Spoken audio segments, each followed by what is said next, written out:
Hello and welcome, it's Gilly Cube. I'm here on the Sunshine Coast in Queensland, Australia, coming to you with a very simplistic pour today. It's got minimal colours, it's a little bit different composition that I've been doing on several canvases of all sizes. Actually works as a really fantastic composition on very large canvases. So I start off, that was the burnt sienna, and I added some metallic gold to that burnt sienna, so it had a really shimmering effect to it. Now that was champagne gold that I added there separately, but I don't want to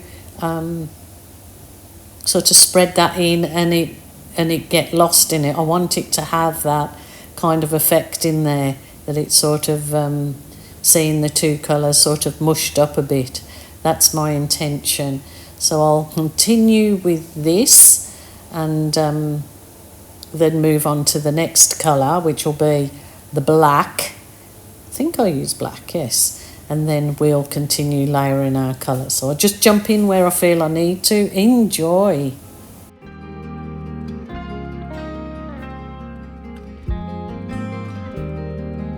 So as you can see, it's just those two colours at this present time, and then I'm going to do what I call my chaos blow, because my blowing with the canvas is always chaos, but I'll just go merrily along doing this until my next stage.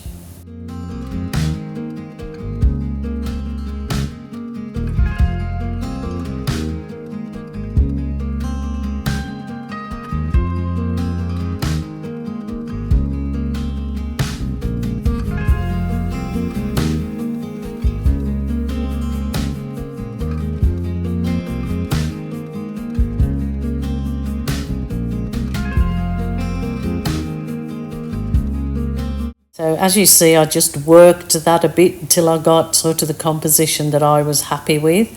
But of course, it won't, you have to see the end piece. A lot of people do click out at this point because they think, nah, don't like that.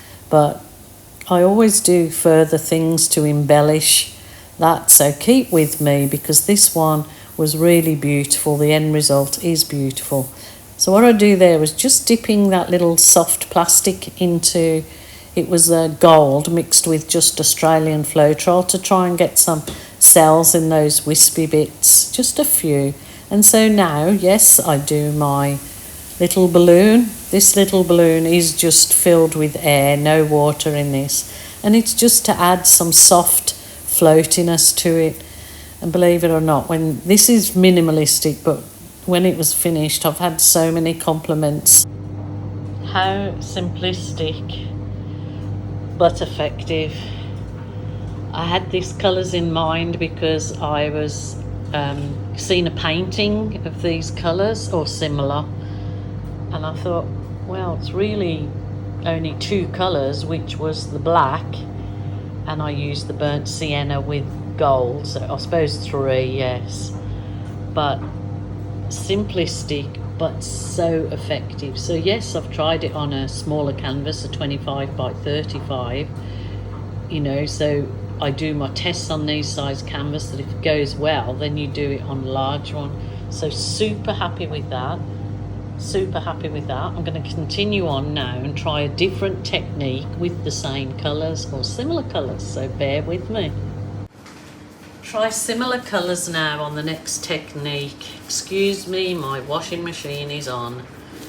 Always seem to try to just do talkovers when I'm... Anyway, here we go. Let's...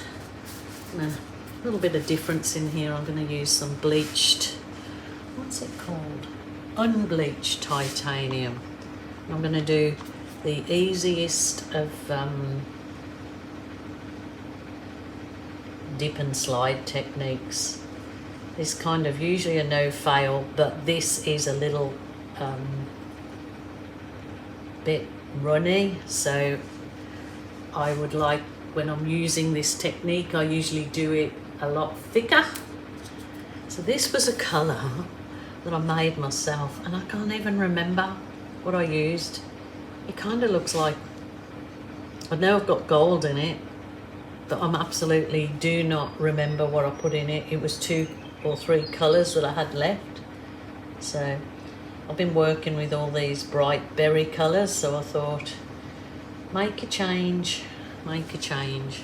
So that's what I'm doing. Right, I'll add that.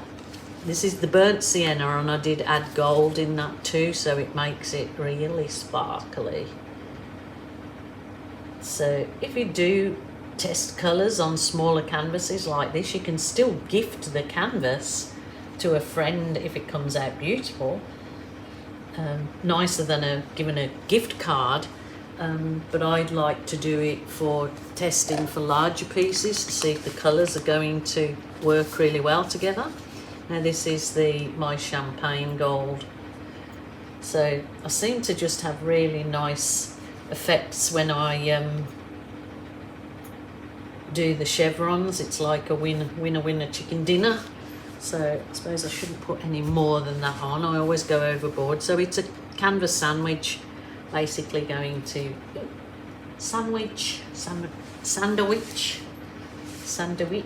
So obviously this one has got quite a few extra colours in, and I'm not going to be too fussy about the back of my canvas as it is testing for colour testing. So always a good idea if you want to got colours in mind, or you've seen some colours on another piece of art while you're out and about that you like, just test it out on the smaller pieces with the different techniques like I'm showing you today.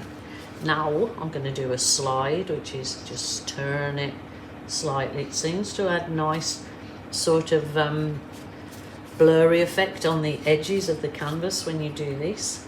So I'm going to pull it up this way. Ooh, wow. That's a bit iffy, but look at that. That is beautiful. That's absolutely perfect as it is. The colours are super. If you're into these colours, the earthy colours, which a lot of people have got them in their homes, that's gorgeous. I'm just going to do a few balloon rolls to make that bottom edge look a little bit more presentable.